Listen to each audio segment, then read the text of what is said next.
اعوذ باللہ من الشیطان الرجیم بسم اللہ الرحمن الرحیم اللہم صلی علی سیدنا و مولانا محمد وعلی آلہ وصحبہ وبارک وسلم۔ بحمد اللہ تعالی ہم عرفان الہدایہ UK کے پلیٹ فارم سے انعقاد پذیر شخصیت قائد و فکر قائد سیریز کی چوتھی نشست میں حاضر ہیں۔ ان نشستوں کا مقصد قائد تحریک سیدی حضور شیخ الاسلام کی ذات گرامی اور آپ کے افکار و نظریات کا فہم حاصل کرنا ہے۔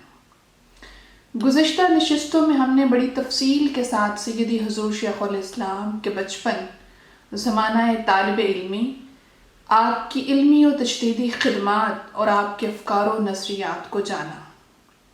معزز ناظرین، کوئی ذی شعور انسان اس حقیقت سے انکار نہیں کر سکتا کہ کسی ملت کا شباب اور عروج و کمال نوجوانان ملت کے پاکیزہ، متحرک اور انقلابی کردار کا نتیجہ ہوتا ہے، اور نوجوانوں کی گمراہی، بدعملی اور اضطراب کے سبب اجڑتے دیکھے ہیں گردون امتوں کے شباب۔ حکیم الامت علامہ ڈاکٹر محمد اقبال نے کہا کہ گنوا دی ہم نے جو اسلاف سے میراث پائی تھی، ثریا سے زمیں پر آسمان نے ہم کو دے مارا۔ یہ اللہ رب العزت کا بے پایا فضل و احسان ہے کہ امت کے اس دور زوال میں تحریک منہاج القرآن امت کو قرآن کے راستے پر چلانے کے لیے برسر عمل ہے۔ ہماری آج کی اس چوتھی نشست، جس کا موضوع ہمارا دینی زوال اور اس کا تدارک ہے، اس موضوع پر گفتگو کرنے کے لیے ہماری آج کی مہمان خصوصی یوں تو کسی تعارف کی محتاج نہیں ہیں، جنہوں نے اپنی ساری زندگی اللہ رب العزت کے دین اور اس مصطفی مشن کے لیے وقف کر دی۔ میری مراد قابل ذی احترام ڈاکٹر شاہدہ نعمانی ہیں۔ آپ فرسٹ پریزیڈنٹ ہیں منہاج سسٹر لیگ کی، فرسٹ پریزیڈنٹ ہیں مصطفی اسٹوڈنٹ موومنٹ سسٹرز کی۔ آپ منہاج گرلز کالج میں پرنسپل کے طور پر اپنی خدمات سر انجام دے چکی ہیں۔ آپ منہاج ویمن لیگ میں سیکرٹری جنرل کے طور پر اپنی خدمات سر انجام دے چکی ہیں۔ اس کے علاوہ آپ منہاج ویلفیئر فاؤنڈیشن میں اپنی خدمات سر انجام دے چکی ہیں۔ فاؤنڈر ممبر ہیں آغوش کمپلیکس کی، ممبر ہیں سپریم کونسل کی، فاؤنڈر ہیں شعور ویلفیئر فاؤنڈیشن کی، ایگزیکٹو ممبر ہیں وائس کی اور وسیلہ ویلفیئر فاؤنڈیشن کی۔ اور تعلیمی حوالے سے اگر دیکھا جائے تو آپ PhD اسکالر ہیں۔ اس وقت مرکزی منہاج ویمن لیگ ٹیم میں وائس پریزیڈنٹ کے طور پر اپنی خدمات سر انجام دے رہی ہیں، اور ساتھ ہی ساتھ اسسٹنٹ پروفیسر ہیں university of veterinary and animal sciences میں، اور assistant professor Lahore college for women university میں اپنی خدمات سر انجام دے رہی ہیں۔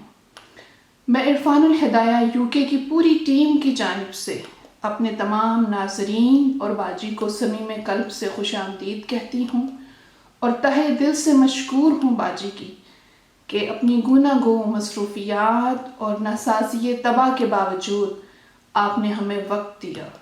تو نہایت ادب سے ملتمس ہوں محترمہ ڈاکٹر شاہدہ نعمانی صاحبہ سے کہ وہ اپنی گفتگو نحمدہ ونصلی ونسلم علی رسولہ الکریم، اما بعد، فاعوذ باللہ من الشیطان الرجیم، بسم اللہ الرحمن الرحیم۔ سب سے پہلے میں منہاج القرآن ویمن لیگ UK کی تنظیم کو ان سیشن کے انعقاد پر تہ دل سے مبارکباد پیش کرتی ہوں۔ دور فتن میں جو فکری نظریاتی تربیت ہے وہ اتنی ہی ضروری ہے کہ وہ کہتے ہیں نا کہ ہو صداقت کے لیے جس دل میں مرنے کی تڑپ، پہلے اپنے پیکر خاکی میں جاں پیدا کرے۔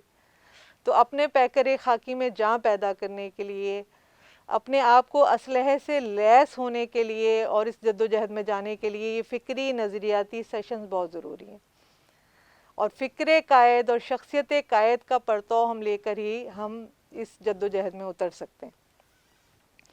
آج جو موضوع مجھے ملا ہے وہ ہے ہمارا دینی زوال اور اس کا تدارک۔ ایک آیت کریمہ میں تلاوت کروں گی. هو الذی ارسل رسولہ بالہدی ودین الحق لیظہرہ علی دین کلہ.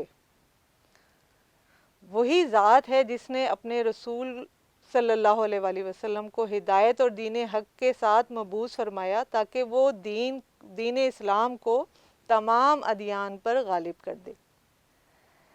اچھا، اب دین ہے اور دین اسلام ہے، اور اللہ تعالیٰ کے نزدیک پسندیدہ ترین جو دین ہے وہ دین اسلام ہے. ان الدین عند اللہ الاسلام، اور دین تو صرف دین اسلام ہی ہے. تو دین، اللہ کا لاکھ لاکھ احسان ہے کہ اللہ تعالیٰ نے ہمیں مسلمان پیدا کیا، دین اسلام پہ پیدا کیا. اور اس دین کے ساتھ ہم وابستہ کیوں ہیں؟ اس کے مختلف گوش ہیں، مختلف انداز ہیں. ایک ذاتی زندگی ہماری کہ ہم نے دین پہ عمل کرنا ہے، خیر کی طرف آنا ہے، ہدایت کی طرف آنا ہے، ہماری آئلی زندگی کو بہتر کرنا ہے. پھر ہمیں جنت کا بتایا گیا کہ جی ہم اچھے کام کریں گے، خیر کے راستے پہ چلیں گے تو ہمیں جنت ملے گی. تو یہ سارا کام ہے جس پہ ہم دین سے وابستہ ہوتے ہیں. لیکن جو آیت کریمہ میں نے تلاوت کی اس میں یہ کہا گیا کہ دین کو ہم نے غالب کر دینا. تمام اللہ نے اس دین کو اس لیے رسول پاک صلی اللہ علیہ وسلم کو ہدایت دے کر اس لیے مبعوث فرمایا کہ اس دین کو تمام ادیان پر غالب کر دے. تو یوں ہماری ذمہ داری ہوئی کہ نہ صرف ہم نے اپنی ذاتی زندگی میں اس دین کو رائج کرنا ہے بلکہ اس دین کو غلبہ بھی دینا ہے. زندگی کیا ہے؟ زندگی آپ دیکھیں، سفر کیا ہے؟ زندگی ایک امتحان ہے. ایک طرف خیر ہے اور ایک طرف شر ہے. تو شر اور خیر کے دو راستے ہیں جو ہمیں آزمائش کے لیے دیے گئے، اور ہمیں خیر کے راستے پر چلنا ہے. اور خیر کے راستے پر نہ صرف چلنا ہے بلکہ خیر کو ہم نے غالب کر دینا ہے، دین کو ہم نے غالب کر دینا ہے. اچھا، اگر اب ہم اس وقت دیکھتے ہیں، جو دور حاضر میں ہم دیکھتے ہیں، تو دین پر ایک ہم کہتے ہیں نا دینی زوال. اب زوال کیا ہے؟ معاشرت دیکھ لیں، سیاست دیکھ لیں، معیشت دیکھ لیں. کہیں پوری دنیا میں آپ مسلمانوں کو دیکھ لیں، کہیں اسلامو فوبیا ہے، کہیں ہماری اقدار تھیں، جو ہماری روایات تھیں وہ ہم ان سے ہٹ چکے ہیں. کہیں دیکھیں کہ ہر کچھ عرصے بعد رسول پاک صلی اللہ علیہ وسلم کی اہانت پہ کچھ نہ کچھ ایسا آ جاتا ہے. تو جو ہمارے دین کے مخالفین ہیں وہ دین کو ہمیشہ جو ہے وہ اس کے زوال کے لیے پوری پلاننگ کر کے پورے طریقے سے وہ اس کے حوالے سے لگے ہوئے. اب ہمیں کیا چاہیے؟ ہمیں کیا کرنا ہے؟ ہمیں دین کو بچانے کے لیے کیسے جانا ہے؟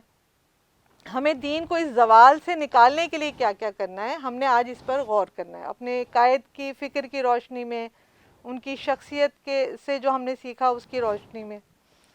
تو ہم نے اس پر بات کرنی ہے. دنیا میں جیسے جیسے ادیان آئے، دنیا میں ہمیشہ خیر اور شر کی جنگ چلتی رہی، اور حق والے ہمیشہ تھوڑے رہے، 313 رہے، لیکن وہ ہمیشہ غالب آئے. دین کو ہم نے غالب کرنا ہے، حق کو ہم نے غالب کرنا ہے، خیر کے لیے ہم نے کام کرنا ہے. اور اس وقت دین جو ہے وہ زوال کا شکار ہے. شرق اور غرب میں جہاں دیکھیں، آپ پاکستان کے اندر دیکھیں، معاشرتی سطح پر دیکھیں، آپ معیشت کو دیکھیں، پوری دنیا میں دیکھیں. IMF کیا ہے؟ پورا ایک ایجنڈا ہے جن سے ہمارے جیسے ممالک کو یرغمال بنا لیا گیا کہ ہم وہ قرضہ دیتے پہلے ہم تقریروں میں کہا کرتے تھے کہ جی ہر پیدا ہونے والا بچہ جو ہے وہ 70,000 کا مقروض ہے. پھر وہ بڑھتے بڑھتے 1.5 لاکھ ہوا، اور ایسے بڑھتا ہی بڑھتا چلا جا رہا ہے. نہیں، ایک ایسا سرکل ہے کہ ہم اس سے نکل ہی نہیں پاتے. معیشت ہماری پھر روبہ زوال ہے. مسلمانوں کی حالت زار دیکھیں، ان کی وہ کہتے ہیں نا کہ وہ حال ہے کہ ہم جو ہے جس طرف بھی دیکھتے ہیں ایک زوال کی انتہا ہمیں نظر آتی ہے. دین اسلام کی تاریخ میں ہم نے دیکھا کہ جب جزوی بگاڑ آیا تو اس کو جزوی اصلاح کے ذریعے جو ہے وہ ٹھیک کر لیا گیا.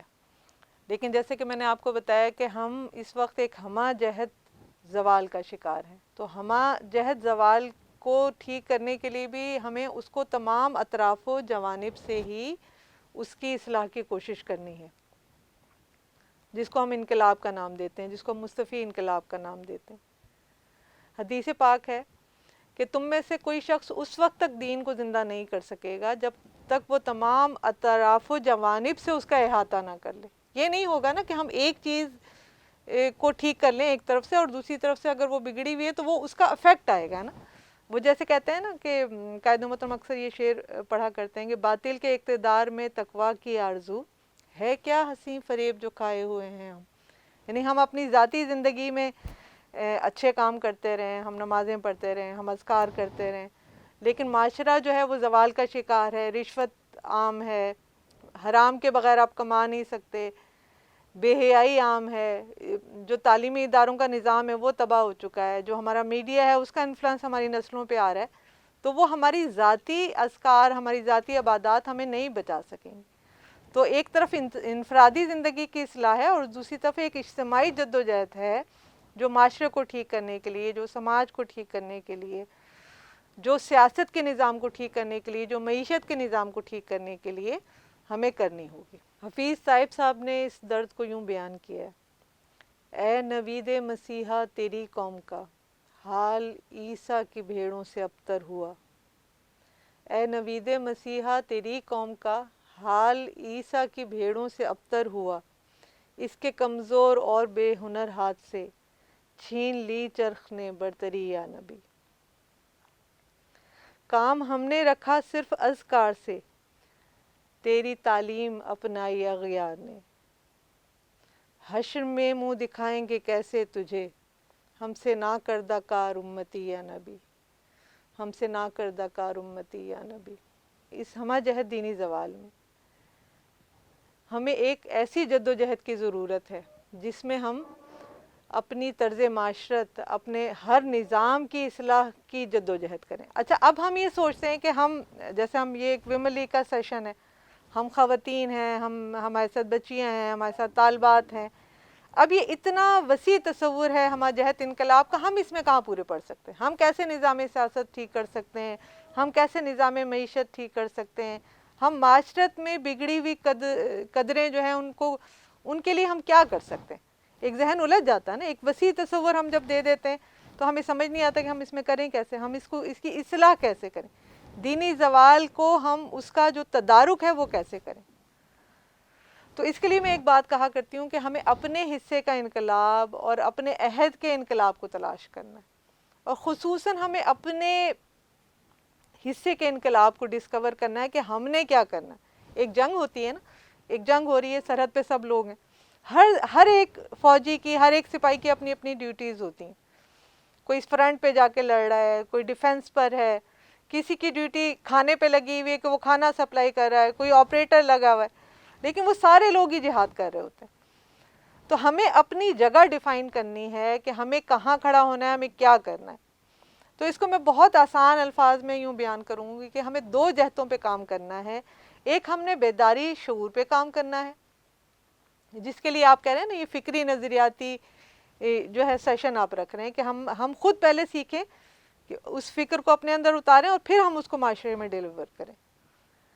تو ہم نے بیداری شعور پہ کام کرنا ہے. اس کے بعد پھر ہم نے قوت نافذہ حاصل کرنی ہے کہ وہ جو نظام ہے، وہ جو دین اسلام کا نظام ہے، ہم اس کو نافذ کریں، اس کو معاشرے میں نافذ کریں، اس کو سماج میں نافذ کریں، اس کو اپنا سیاسی نظام اس کے مطابق ہو اور معاشی نظام اس کے مطابق ہو. ہمارا کلچر جو ایک ڈسٹرب ہوتا جا رہا ہے، جو مغرب زدہ ہوتا جا رہا ہے، اس پہ ہم کام کریں. لیکن اس کی ابتدا کہاں سے ہوگی؟ اس کی ابتدا ہم بیداری شعور سے کریں گے. میں اس بات کو اب آسان کرتی چلی جاؤں گی کہ ہم اس کو سمجھ سکیں. ہم نے قوم کو، ہم نے خواتین کو خصوصاً، کیونکہ ہمارا کام خواتین میں ہے اور خواتین میں اس کا بہت بڑا رول ہے. اگر عورتیں اچھی ہو جائیں تو پورا معاشرہ اچھا ہو جاتا ہے، کیونکہ نسلوں کی تربیت ان کے ہاتھ سے ہو رہی ہوتی ہے، گھروں کے ماحول انہوں نے بنانے ہوتے ہیں. تو ہم نے وہ فکری اور نظریاتی کام کرنا ہے بیداری شعور میں، جو قوت نافذہ تک جاتے جاتے جو ہے وہ افرادی قوت کا ایک، جس کو ہم کہتے ہیں نا قافلہ، ہم نے ایک بنانا ہے، قافلہ انقلاب بنانا ہے. یا ہم اگر خواتین کو اسپیسیفک کریں تو ہم نے قافلہ دختران اسلام بنانا ہے. اسلام کی بیٹیوں کا وہ قافلہ بنانا ہے جو مصطفی انقلاب میں اپنا کردار ادا کر سکیں. تو اس کے لیے کیا، ہم نے اپنے حصے کا کام ڈھونڈنا ہے. اور اس حصے کے کام کو ہم نے کیسے ڈیوائیڈ کیا؟ بیداری شعور. یعنی ہم نے افرادی قوت تیار کرنی ہے ہم نے ایسے افراد معاشرے میں تیار کرنے ہیں، امت میں تیار کرنے ہیں جو پہلے اپنی کردار کی اصلاح کریں، اپنی فکر کی اصلاح کریں، ان کے اندر وہ جذبہ موجود ہو، دین کے لیے وہ تڑپ موجود ہو، وہ درد موجود ہو کہ ان کو بھی راتوں کو نیند نہ آئے۔ ہم کہتے ہیں نا رسول پاک صلی اللہ علیہ وسلم اس امت کے لیے رویا کرتے تھے، ہم گناہ گاروں کے لیے رویا کرتے تھے کہ یا اللہ میری امت کو بخش دے۔ ایسے ہمیں بھی یہ تڑپ، جیسے میں نے یہ شعر پڑھا، ہمارے اندر بھی یہ تڑپ ہونی چاہیے کہ ہمارا دین جو روبہ زوال ہے، ہم کیسے رسول پاک صلی اللہ علیہ وآلہ وسلم کا سامنا کریں گے، کیسے ان کو شکلیں دکھائیں گی کہ دین کا زوال تھا اور اللہ تعالیٰ نے حکم دیا کہ دین کو غالب کرو، تو ہم اپنی ذاتی زندگیوں میں، ذاتی عبادات میں، اپنی فیملی لائف میں اتنے الجھے رہے کہ ہم نے وہ جو اپنی اجتماعی ذمہ داری تھی اس کو ادا نہیں کیا۔ تو اس اجتماعی ذمہ داری کو ادا کرنے کے لیے ہمیں کیا کام کرنا ہے؟ ہم نے افرادی قوت کی تیاری کرنی ہے، ہم نے اپنی نسلوں کو، اپنے محلوں میں، اپنے علاقوں میں اس تصور کو، اس فکر کو عام کرنا ہے۔ ایک بہت بڑی نعمت جو ہمیں قیادت کی صورت میں میسر ہے، اور وہ فکر جو ہمیں چاہیے تھی وہ ہمیں قیادت نے دے دی۔ ہمارا کام صرف کنوے کرنا ہے، اس کو پھیلانا ہے۔ ایک روشنی ہے جو ہمارے پاس ہے، اس کو ہم نے پھیلانا ہے۔ یہ چراغ ہیں جو ہم نے جگہ جگہ لگانے ہیں، یہ روشنیاں ہیں جو ہمیں جگہ جگہ بانٹنی ہیں۔ اس فکر کو، اس سوچ کو، اس نظریے کو ہم نے پھیلانا ہے، اور اس کے ذریعے ہم نے پھر ہم نے جو ہے وہ ایک ایسا قافلہ تیار کرنا ہے جو قافلہ مصطفی انقلاب ہوگا۔ اب ہم یہاں تک پہنچے کہ ہم نے ایک جدوجہد کرنی ہے، افراد کو تیار کرنا ہے، ان کو فکری نظریاتی بنانا ہے۔ اچھا، اس کے لیے بھی ہمیں 3 جہتوں پہ کام کرنا ہے، خاص طور پر نوجوان نسل میں، خواتین میں ہم نے 3 جہتوں پہ کام کرنا ہے جو زوال کی بنیاد ہے۔ سب سے پہلے کیا ہے؟ سائنٹیفک پریزنٹیشن آف اسلام۔ جو دین کی حقانیت ہے، جو دین کا تصور ہے، اس کی سائنٹیفک اپروچ لوگوں کو بتانی ہے، اس کا فلسفہ، اس کا نظریہ۔ دین کو ہم نے بہت محدود ایک دائرے میں بند کر لیا۔ ہم یہ سمجھتے ہیں کہ دین جو ہے وہ صرف ایک رسومات کا مجموعہ رہ گیا، کہ ہم نے بچہ پیدا ہوا اس کے کان میں اذان دینی ہے، مر جائے گا تو اس طرح سے رسومات ادا کرنی ہے۔ وہ ہمارے عمل میں نہیں ہے۔ ہم جب کاروبار کرنے نکلتے ہیں تو ہمیں پتہ ہوتا ہے کہ جی بغیر جھوٹ بولے تو کاروبار ہوتا ہی نہیں ہے۔ ہر دوسرا بندہ یہ بولتا ہے کہ جی اس کے بغیر تو کام ہو ہی نہیں سکتا، رشوت کے بغیر تو آپ کوئی کاروبار کر ہی نہیں سکتے۔ ہم معاشرے میں اپنے اسٹیٹس کو اور اپنی چیزوں کو جب تک ایسے نہیں جائیں گے تو ہمارا مقام نہیں ہوگا۔ یعنی ہمیں اپنی حق پہ جو دین کی تعلیمات ہیں، ہمیں اس پہ یقین نہیں رہا۔ جو اس کی سائنٹیفک اپروچ ہے کہ ہاں یہ ایک ایسی فکر ہے، یہ ایک ایسا نظریہ ہے جو دنیا کی بقا کے لیے اور دین کی بقا کے لیے ضروری ہے، اس کو ہم نے دین کو اور دنیا کو الگ کر دیا۔ یہ چیزیں، یہ شعبے جو ہیں وہ دین سے متعلق ہیں، یہ جو شعبے ہیں یہ دنیا سے متعلق ہیں۔ تو یہ ہمیں اس تفاوت کو ختم کرنا ہے کہ ہماری دین اور دنیا ایک ہو جائے۔ اچھا، دین ہے کیا؟ دین کی تعریف تو میں نے یہی سمجھی ہے کہ دنیا گزارنے کے طریقے کا نام دین ہے۔ ہم نے کیسے، ایون میں تو یہ کہتی ہوں نا کہ ہم نے کسی کو سوئی پکڑانی ہے، کوئی ایسی چپتی ہوئی چیز پکڑانی ہے تو ہمیں وہ بھی دین بتاتا ہے کہ آپ ایسے پکڑائیں کہ وہ کسی کو لگ نہ جائے۔ یعنی ایک سوئی پکڑنے کا، ایک کینچی پکڑنے کا بھی طریقہ بتا رہا ہے، اور ایک نظام معیشت چلانے کا بھی طریقہ بتا رہا ہے، نظام ریاست چلانے کا بھی طریقہ بتا رہا ہے۔ تو ہمیں یہ سمجھنا ہے کہ دین جو ہے وہ کیا ہے، ہماری دنیا میں جو ہم کرتے ہیں، جو ہم برتاؤ کرتے ہیں، جو ہم اپنی فیملی لائف میں برتاؤ کرتے ہیں، جو ہم اپنے کاروبار میں، جو ہم اپنے دیگر معاملات میں جو کرتے ہیں، ہم نے اس کو دین کے مطابق بنانا ہے۔ تو یہ فکر ہم نے، سائنٹیفک جو اپروچ ہے دین کی اور جو اس کا فلسفہ ہے، اس کو ہم نے سمجھنا بھی ہے اور سمجھانا بھی ہے۔ دوسری چیز ہے پریکٹیکل پریزنٹیشن آف اسلام، کہ دین جو ہے ایک، یعنی ہم میں سے اکثر جو ہے، اگر ہم عام بات کریں یا عوام الناس میں بات کریں تو یہ تصور آتا ہے کہ دین ایک پریکٹیکل چیز نہیں ہے، یہ ممکن نہیں ہے، ایسا تو نہیں ہو سکتا نا، یہ تو پرانے زمانے کی باتیں ہیں، یہ تو صرف تقریروں کی باتیں ہیں، یہ تو صرف اسلاف کی باتیں ہیں۔ لیکن ہم اس کو پریکٹیکل نہیں سمجھتے، خاص طور پہ ہماری نوجوان نسل، ہمارے طالب علم، وہ کہتے ہیں جی دنیا میں رہنے کے لیے تو یہ کرنا پڑتا ہے نا، اس تصور کو جب تک ہم کلیئر نہیں کریں گے ہم کام نہیں کر سکتے. ہم نے بتانا ہے کہ دین پریکٹیکل ہے, سچ بول کے بھی کاروبار کیا جا سکتا ہے, اچھے معاملات کر کے, سادہ رہ کے بھی, اور دین کے شعار پہ عمل کر کے بھی جو ہے ہم معاشرے میں اچھا سروائیو کر سکتے ہیں. اب ہمارے یہاں کیا ہوتا ہے, ہماری ویمن لیگ کی بہنیں سن رہی ہیں کہ ہم جب محفل میں آئیں گے, کسی دینی تقریب میں آئیں گے, ہم حجاب لے کر آئیں گے, لیکن ہم جب شادیوں میں جائیں گے تو ہم کہیں گے وہ تو ایک الگ چیز تھی نا, وہاں پھر ہم اسی طرح سے آئیں گے جیسے دنیا آتی ہے. تو کیا ہوا, دین نافذ نہیں ہوا. لیکن جتنا ہم حجاب کرتے ہیں ایک دینی محفل میں یا ایک ایسی جگہ پر, یا ہم جب ایسے سرکل میں ہوتے ہیں, تو دنیا کی اگر محفل میں بھی ہم جائیں تو ہم اسی حلیے سے جائیں گے. تو پھر کیا ہوا کہ ہم نے اس کے نفاذ کے لیے, اس کو ایگزسٹ کرنے کے لیے ہم نے جدوجہد کی. تو ہم نے یہ ایک چھوٹی سی, میں آپ کو مثال دے رہی ہوں نا, دوپٹہ کیا ہے, کیوں بین کر دیا جاتا ہے, صرف ایک کپڑا ہی ہے نا سر پہ ڈالنے والا, یا ایک حجاب کیا ہے, لیکن لوگوں کو اس سے بھی خطرہ ہے. کیوں؟ جب ہم اس کو نافذ کرتے ہیں تو یہ پوری کی پورا ایک فلسفہ اور ایک نظریہ جو ہے وہ اپنے ساتھ رکھتا ہے. تو ہمیں دین کی سائنٹیفک پریزنٹیشن, اور دوسرے نمبر پہ کیا آ گیا, اس کی پریکٹیکل پریزنٹیشن کو پہلے خود ماننا ہے اور پھر اس کو پرموٹ کرنا ہے. اور تیسری چیز آتی ہے اسپریچول پریزنٹیشن آف اسلام. وہ کہا تھا نا اقبال نے, رہ گئی رسم ازاں روح بلالی نہ رہی. نہیں, رسمیت رہ گئی ہے, ہم کال کے لوگ ہو گئے, ہم حال کے لوگ نہیں رہے. ہم جو بول رہے ہیں وہ ہمارے اندر نہیں ہے. تقریریں بہت ہوتی ہیں, کتابیں بہت چھپتی ہیں, واعظ و نصیحت بہت ہوتی ہے, لیکن کیا صرف زبان پر ہے. جو اس کی روح ہے, چاہے وہ انفرادی زندگی ہے چاہے وہ اجتماعی زندگی ہے, جو اس کی روح ہے وہ اس سے نکل گئی.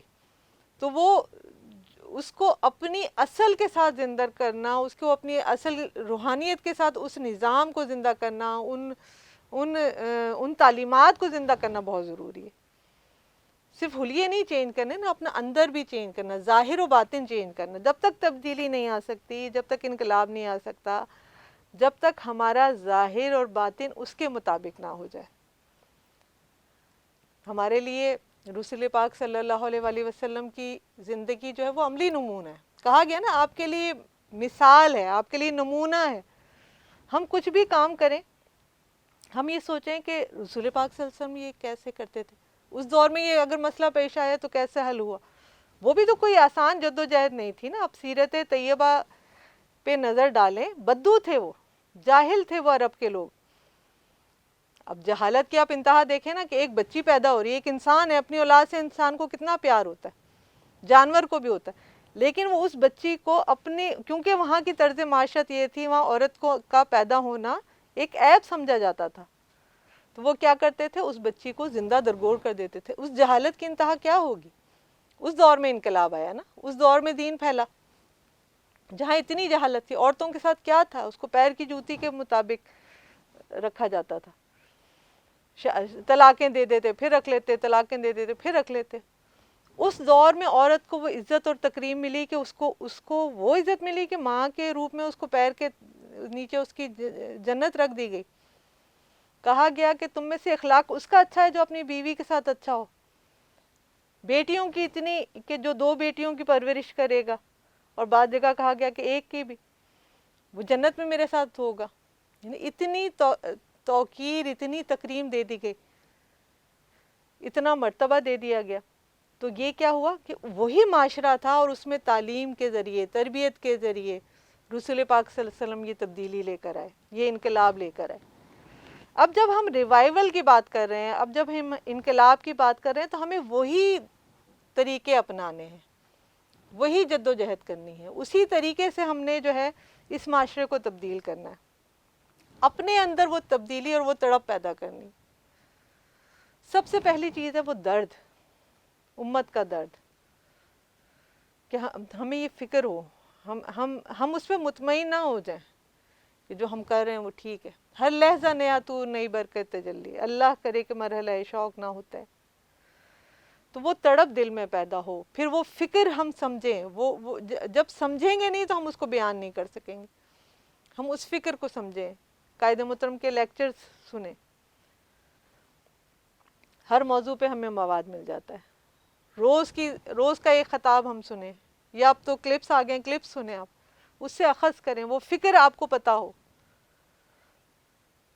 میں جب ادھر ادھر دیکھتی ہوں مختلف تنظیمات، مختلف عقائد، ہر کوئی اپنی جگہ بہتر کام کر رہا ہے، یہی ہمیں قائد نے سکھایا، لیکن میں اللہ کا شکر ادا کرتی ہوں کہ ایسی قیادت ملی کہ جس نے ہمیں وہ فکر دی، کہ جس نے ہمارے کردار، ہماری شخصیت کو نکھار دیا، جو بہت متوازن ہے، بہت انقلابی ہے، جس میں تشدد نہیں ہے،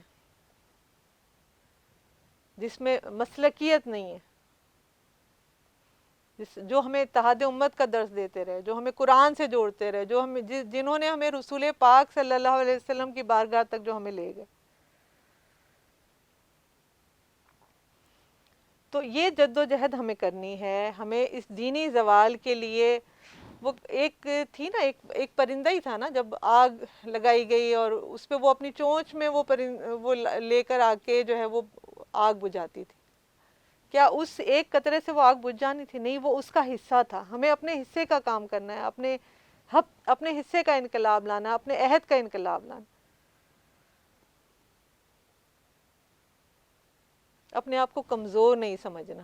یہ جد و جہد، ہمارا ایک ایک عمل، ہمارا ایک ایک کام اس انقلاب کا حصہ ہے، چاہے وہ اس دور میں ہے یا وہ تھوڑا سا آگے ہے، لیکن ہمارا ہر کیا ہوا کام جو ہے وہ اس انقلاب کا حصہ بن رہا ہے۔ تو پورے اخلاص سے ہم کو یہ جد و جہد کرنی ہے، ہم نے آواز اٹھانی ہے۔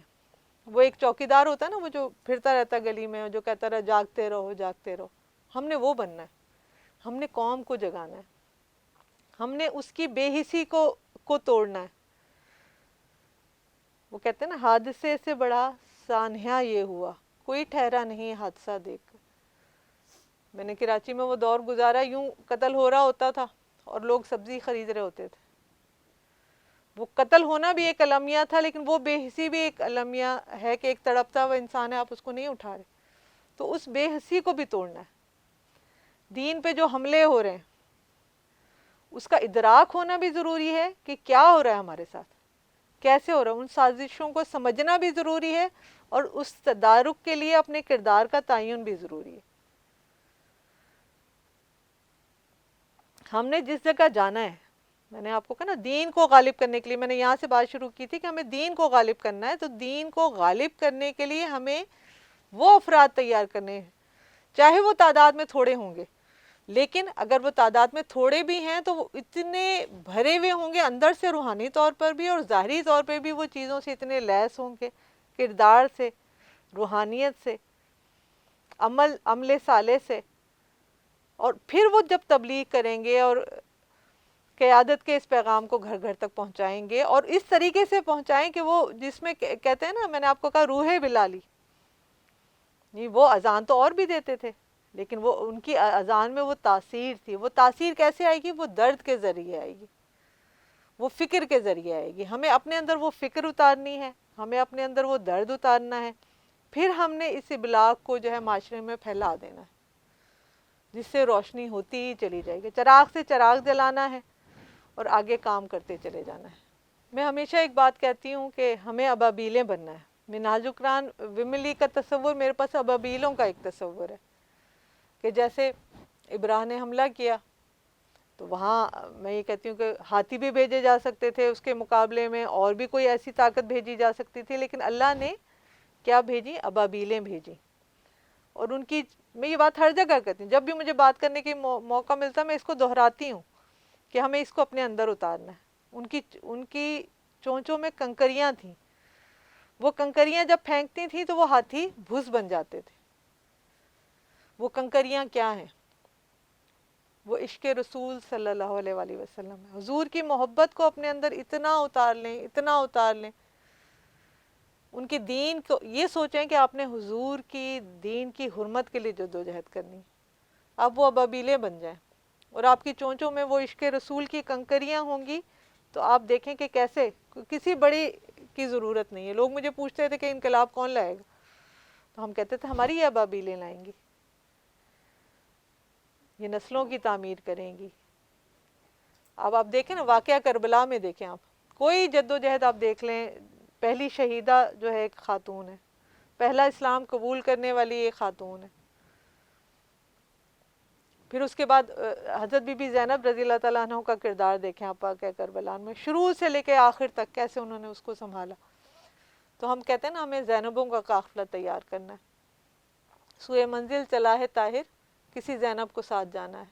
تو ہمیں زینبیں تیار کرنی، ہمیں وہ کردار حضرت بی بی فاطمہ رضی اللہ تعالیٰ عنہ کا فقر، ان سے کردار لینا ہے.